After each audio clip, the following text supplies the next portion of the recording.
Hello learners, welcome to VLSI. இன்னைக்கு என்ன topic பார்க்க போறோம்னா T flip flop. இந்த செஷன்ல T flip flop உடைய பிளாக் டயக்ராம், அதுக்கான டிசைன் கோட், அதுக்கான டெஸ்ட் பெஞ்ச் அண்ட் ரிசல்ட்ஸ் பார்க்க போறோம். அதுக்கு முன்னாடி நம்ம சேனலை சப்ஸ்கிரைப் பண்ணாதீங்க, சப்ஸ்கிரைப் பண்ணிக்கோங்க. கூடவே பெல் ஐகானையும் கிளிக் பண்ணிக்கோங்க.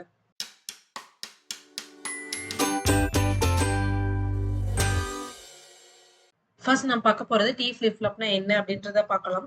flip flopனா என்ன அப்படின்னா ஒரு சிங்கிள் ஸ்டோரேஜ் எலமெண்ட், அதாவது 1 இல்லைன்னா 0 ஏதாவது ஒரு வேல்யூஸ் வந்து அதை வந்து ஸ்டோர் பண்ண வைக்கக்கூடிய ஒரு சிங்கிள் ஸ்டோரேஜ் எலமெண்ட். அதுல நிறைய இருக்கு, SR, JK, DT நிறைய flip flops இருக்கு. இன்னைக்கு நாம பார்க்க போறது என்னன்னு பாத்தீங்கன்னா T flip flop. ஓகேங்களா? ஸோ T flip flopல வந்து பாத்தீங்கன்னா Tன்றது ஒரு இன்புட், தென் வந்து பாத்தீங்கன்னா கிளாக் அண்ட் ரீசெட். மொத்தமா நமக்கு எத்தனை மூணு இன்புட் இருக்குது நமக்கு மொத்தமா. ஓகேங்களா? ஸோ இந்த ஒரு கிளாக்குக்கும் ஒரு பாசேஜ் ஆஃப் கிளாக் ஆர் நெக்கேஜ் ஆஃப் கிளாக் உங்களுக்கு வந்து உங்க ஃபிளிப் ஃப்ளாப் எந்த கிளாக்ல ஒர்க் ஆகும்ன்றது நீங்க தான் டிசைட் பண்ணணும். நான் வந்து பாசேஜ் ஆஃப் கிளாக் டிசைட் பண்ணியிருக்கேன். ஓகேங்களா? ஒரு பாசேஜ் ஆஃப் கிளாக்குக்கும் நான் டீக்கு ஒரு வேல்யூ கொடுப்பேன். ஃபார் எக்ஸாம்பிள் நான் டீக்கு 0ன்னு கொடுத்தேன்னு வச்சுக்கோங்களேன். டி ஃபிளிப் ஃப்ளாப் வந்து என்னன்னா T0ன்னு கொடுத்தோம்னா கியூவும் கியூ பார் ப்ரீவியஸா என்ன வேல்யூஸ் இருந்துச்சோ அதே வேல்யூஸை ரீடைன் பண்ணும். ஓகேங்களா? இதே 1ன்னு கொடுத்தனா என்ன ஆகும்னா கியூ வந்து என்ன ஆகும், டாகுல் ஆகும், கியூ பாரும் டாகுல் ஆகும். ஓகேங்களா? அதுதான் T flip flop உடைய ஃபங்க்ஷனாலிட்டி. ஸோ இங்க டயக்ராம் வச்சு பாருங்களேன். இப்போ 0ன்னு கொடுத்துருக்கேன் டேக்கு. ஸோ நோ சேஞ்ச்னு கொடுத்துருக்கேன் கியூவும் கியூ பாரும். அப்ப என்ன அர்த்தம், ப்ரீவியஸா என்ன வேல்யூஸ் இருந்துச்சோ கியூலையும் கியூ பாரும் அதே வேல்யூஸ் தான் ரீடைன் ஆகும். இதே 1ன்னு கொடுக்குறப்ப என்ன ஆகுதுன்னா டாகுல் ஆகும். அதான் Tன்னு கொடுத்துருக்கேன். கியூல ப்ரீவியஸா என்ன வேல்யூஸ் இருந்துச்சோ 0ன்னு இருந்தா 1ன்னு வரும், 1ன்னு இருந்தா 0ன்னு டாகுல் ஆகும். ஓகேங்களா? ஸோ இதுதான் T flip flop உடைய ஃபங்க்ஷனாலிட்டி. நெக்ஸ்ட் வந்து நம்ம T flip flopக்கான டிசைன் பார்க்கலாம். இதுல வந்து பாத்தீங்கன்னா எத்தனை இன்புட் சொல்லியிருந்தேன், 3 input. So clock, reset, T 3 input. நமக்கு எத்தனை அவுட்புட், 2 அவுட்புட், கியூ பார். ஓகேங்களா? நான் வந்து பாத்தீங்கன்னா கியூ பாரை வந்து நான் டிஃபால்ட் டேட்டா டைப் ஒயர்லயே விட்டுட்டேன். கியூவை மட்டும் நான் ரெஜ் டேட்டா டைப்பை என்ன பண்ணிக்கிறேன், ஓவர் ரைட் பண்ணியிருக்கேன். இன்புட்டுக்கு வந்து பாத்தீங்கன்னா டிஃபால்ட் டேட்டா டைப் ஒயர்னே வச்சுட்டேன். ஓகேங்களா?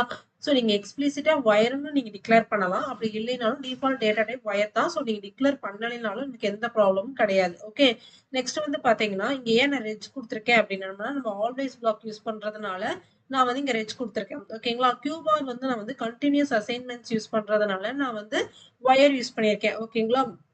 நீங்க ஜென்ரலா ஒரு இது ஞாபகம் வச்சுக்கணும். காம்பினேஷனல் சர்க்கியூட் அப்படின்னம்னா நம்ம என்ன யூஸ் பண்ணினோம், கண்டினியூஸ் அசைன்மெண்ட்ஸ் தான் யூஸ் பண்ணுவோம். ஸோ அங்க வந்து நம்ம டேட்டா டைப் ஒயர் வச்சுக்கலாம். இதே சீக்வன்சர் சர்க்கியூட் அப்படின்னா நம்ம வந்து ஆல்வேஸ் ஆர் இனிஷியல் பிளாக் தான் யூஸ் பண்ணுவோம். ஸோ அதனால வந்து அதில் யூஸ் பண்ணக்கூடிய சிக்னல்ஸ் நம்ம என்னவா யூஸ் பண்ணிக்கிறோம், ரெஜ் டேட்டா டைப்பா வச்சுக்கணும். ஓகேங்களா? நெக்ஸ்ட் வந்து பாத்தீங்கன்னா இப்ப நம்ம always at passage of clock. நீங்க நினைக்கலாம் ஏன் இங்க இனிஷியல் யூஸ் பண்ணலைன்னு சொல்லிட்டு. இன்னொன்னு வந்து பாத்தீங்கன்னா இனிஷியல் வந்து மோஸ்ட்லி டெஸ்ட் பெஞ்ச்ல தான் யூஸ் பண்ணுவாங்க, நம்மளுடைய டிசைன்ல வந்து யூஸ் பண்ண மாட்டாங்க. ஸோ நீங்க வந்து ரெண்டே ரெண்டு தான் ஞாபகம் வச்சுக்கணும்.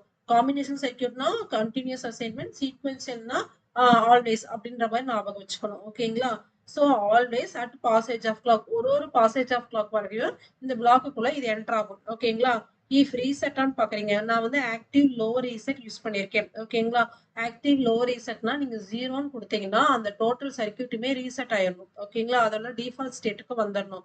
இதே வந்து ஆக்டிவ் ஹை ரீசெட்னா நீங்க 1ன்னு பாஸ் பண்ணீங்கன்னா டோட்டல் சர்க்கியூட்டுமே ரீசெட் ஆயிடணும். ஓகேங்களா? ஸோ நான் வந்து இங்க வந்து ஆக்டிவ் லோ ரீசெட் யூஸ் பண்ணியிருக்கேன். ஸோ 0ன்னு பாஸ் பண்ணீங்கன்னா உங்களுக்கு என்ன ஆகும், கியூக்கு வந்து 0 வர மாதிரி நான் செட் பண்ணியிருக்கேன். ஓகே, இல்ல ரீசெட் இல்லைன்னா இஃப் டி வந்து 1ஆ இருந்தா என்ன சொல்லியிருந்தேன், டாகுல் ஆகும்னு சொல்லியிருக்கேன். ஸோ ப்ரீவியஸா என்ன வேல்யூஸ் இருந்துச்சோ அதை டாகுல் ஆகி கியூக்கு அசைன் ஆகணும். ஸோ அதனால நாட் ஆஃப் கியூன்னு போட்டிருக்கேன். இல்ல டி வந்து ஜீரோவா இருந்துச்சுன்னா நமக்கு ப்ரீவியஸா என்ன வேல்யூஸ் இருந்துச்சோ அது எதை ரீடைன் ஆகணுன்றதுக்காக இந்த லாஜிக் எழுதியிருக்கேன். ஓகேங்களா? நெக்ஸ்ட் வந்து பாத்தீங்கன்னா நான் கியூ பார் வந்து கண்டினியூஸ் அசைன்மெண்ட் யூஸ் பண்ணியிருக்கேன். ஓகேங்களா? நான் ப்ரீவியஸா நான் சொல்லியிருக்கேன், லாஸ்ட் 3 வீடியோஸ்ல சொல்லியிருக்கேன் ஏன் கண்டினியூஸ் அசைன்மெண்ட் யூஸ் பண்ணிக்கிறேன்ட்டு. எகைன் நான் சொல்றேன், இந்த கியூ பார் வந்து பாத்தீங்கன்னா கியூவை டிபெண்ட் பண்ணிருக்கு. கரெக்டா? கியூவோட இன்வெர்ஸ் தான் கியூ பார். ஸோ கியூவோட வேல்யூ கிடைச்சதுக்கு அப்புறம் தான் கியூ பாருக்கே நீங்க போக முடியும். ஓகே, இதே நீங்க ஆல்வேஸ் பிளாக்குள்ள வந்து இந்த கியூ பாரை வந்து நீங்க எழுதிருந்தீங்கன்னா கியூ பார் நான் பிளாக்கிங் சிம்பிள் போட்டு நாட் ஆஃப் கியூன்னு போட்டீங்கன்னா நமக்கு அந்த இடத்துல வந்து பாத்தீங்கன்னா கியூவோட வேல்யூ என்னன்னு நமக்கு தெரியாது. ஏன்னா அது எண்ட் ஆஃப் த டைம் ஸ்டெப்ல தான் அப்டேட் ஆகும். நான் பிளாக்கிங்னா என்ன அர்த்தம், ஃபர்ஸ்ட் நமக்கு ரைட் ஹேண்ட் சைட்ல எவால்வேட் பண்ணிட்டு அதுக்கப்புறம் எண்ட் ஆஃப் த டைம் ஸ்டெப்ல தான் வந்து லெஃப்ட் ஹேண்ட் சைடு வந்து நமக்கு அப்டேட் ஆகும். சரிங்களா? அப்ப நீங்க கியூ பார் நீங்க அங்க யூஸ் பண்ணிருந்தீங்கன்னா உங்களுக்கு கியூவோட ப்ராப்பரான வேல்யூ கிடைச்சிருக்காது. அப்புறம் ஒரு தப்பான ரிசல்ட் கிடைக்க வாய்ப்பு இருக்கு.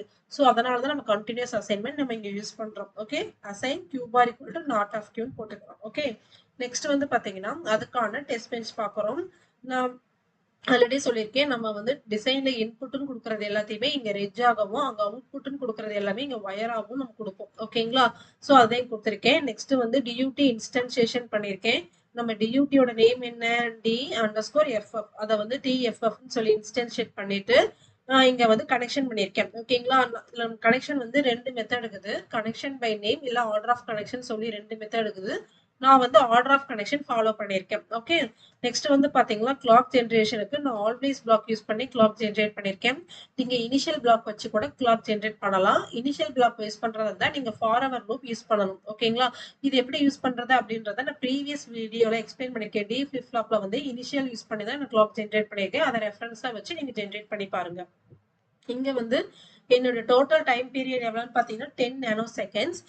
அதனால நான் on period 5 nanoseconds, off period 5 nanoseconds நான் பிரிச்சிருக்கேன். ஓகேங்களா? டியூட்டி சைக்கிள் வந்து இங்க 50%. நெக்ஸ்ட் வந்து பாத்தீங்கன்னா இனிஷியல் பிளாக் போட்டு இனிஷியலா கிளாக் 0, நான் ரீசெட் 0ன்னு கொடுத்துட்டேன். ரீசெட் 0ன்னு என்ன அர்த்தம்? நம்மளது வந்து ஆக்டிவ் லோ ரீசெட் சொல்லணும். ஸோ ரீசெட் 0வா இருந்தா என்ன ஆகும்? உள்ள வரீங்க, பாசேஜ் ஆஃப் கிளாக்ல வந்து ரீசெட் 0வா இருந்துச்சுன்னு என்ன ஆகும்? கியூ வந்து நமக்கு 0ன்னு இருக்கும். கரெக்டா? ஸோ இந்த டிஸ்பிளேல பாத்தீங்கன்னா ரீசெட் ஸ்டேட் கொடுத்துருக்கேன்னா இங்க பாருங்க, ரீசெட் 0 Q0 Q பார் வந்து அதோட இன்வெர்ஸ் வேல்யூ நமக்கு கிடைச்சிருக்கு. நெக்ஸ்ட் வந்து பாத்தீங்கன்னா ஒரு 17 நானோ செகண்ட்ஸ்க்கு அப்புறம் நான் என்ன பண்ணிருக்கேன்னு பாத்தீங்கன்னா ரீசெட் 1ன்னு கொடுத்துட்டேன். அப்ப என்ன அர்த்தம்? ரீசெட்ல இருந்து நீங்க ரிலீஸ் பண்ணிட்டீங்க. இப்ப நமக்கு வந்து ரீசெட் ஸ்டேட்ல கிடையாது. இப்ப வந்து நான் வந்து டி ஃபிளிப் ஃப்ளாப்க்கு 0ன்னு சொல்லி ட்ரை பண்றேன். நான் வந்து இங்க வந்து டிரைவ்ன்ற ஒரு டாஸ்க் வந்து யூஸ் பண்ணிருக்கேன். நீங்க டாஸ்க் வச்சு எழுதலாம், ஃபங்க்ஷன் வச்சு எழுதலாம், அப்படி இல்லைன்னா டைரக்டா வேல்யூஸ் பாஸ் பண்ணியும் எழுதலாம். ஓகேங்களா? அது உங்களுடைய கன்வீனியன்ட். நான் இந்த ஒரு டிரைவ்னு ஒரு டாஸ்க் எழுதியிருக்கேன். இந்த டாஸ்க்கு வந்து 0ன்னு பாஸ் பண்ணிருக்கேன். இன்புட் ஏவோட வேல்யூ என்ன? 0. அட் பாசேஜ் ஆஃப் கிளாக்ல ஏவோட வேல்யூ டீக்கு நான் அசைன் பண்றேன். ஓகேங்களா? இப்ப டீயோட வேல்யூ என்ன? 0. அப்ப நம்ம டி 0வா இருந்தா என்ன அர்த்தம்? ப்ரீவியஸா என்ன வேல்யூஸ் வருதோ அதே வேல்யூஸ கியூ பார்ல ரீடைன் ஆகும். கரெக்டா? சோ இப்ப இந்த டிஸ்பிளேல பாருங்க, டீயோட வேல்யூ 0, கியூல ப்ரீவியஸ் என்ன வேல்யூஸ் இருந்துச்சு? 0, கியூ பார்ல ப்ரீவியஸ் இருந்த வேல்யூ 1. அதே தான் ரீடைன் ஆகுது. ஓகே, நெக்ஸ்ட் பாருங்க, 1ன்னு ட்ரை பண்றேன். அட் பாசேஜ் ஆஃப் கிளாக்ல ஏவோட வேல்யூ 1, அதுக்கு டீக்கு அசைன் பண்றோம். ஆஃப்டர் 1 நானோ செகண்ட்ஸ்க்கு அப்புறம் டிஸ்பிளே போட்டு பாக்குறேன். டீயோட வேல்யூ என்ன? 1.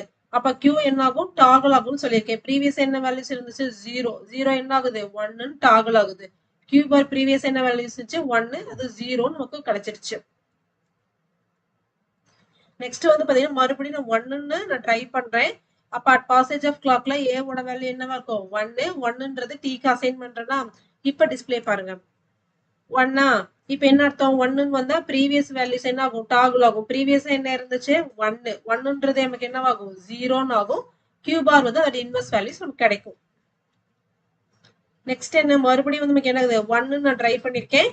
சோ ஏவோட வேல்யூ வந்து 1 அட் பாசேஜ் ஆஃப் கிளாக்ல இது டீக்கு அசைன் ஆகும். இப்ப டிஸ்பிளே போட்டு பாருங்க, டீயோட வேல்யூ 1. சோ ப்ரீவியஸ் வேல்யூஸ் என்ன இருந்து? 0. அது நமக்கு டாகுல் ஆகும். 1ன்னு டாகுல் ஆகும். கியூ பார் வந்து அதோட இன்வெர்ஸ் நமக்கு கிடைக்கும்.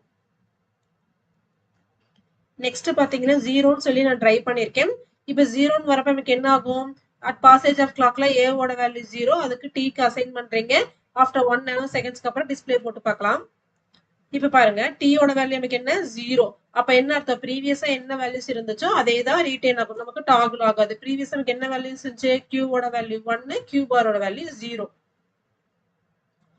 சோ அவ்வளவுதாங்க. இதுதான் வந்து டி ஃபிளிப் ஃப்ளாப். ஓகேங்க. இதுல வந்து நான் வேவ் ஃபார்ம் பாக்குறதுக்காக நான் என்ன பண்ணிக்கிறேன்னா $dump file $dumpvars யூஸ் பண்ணிருக்கேன்.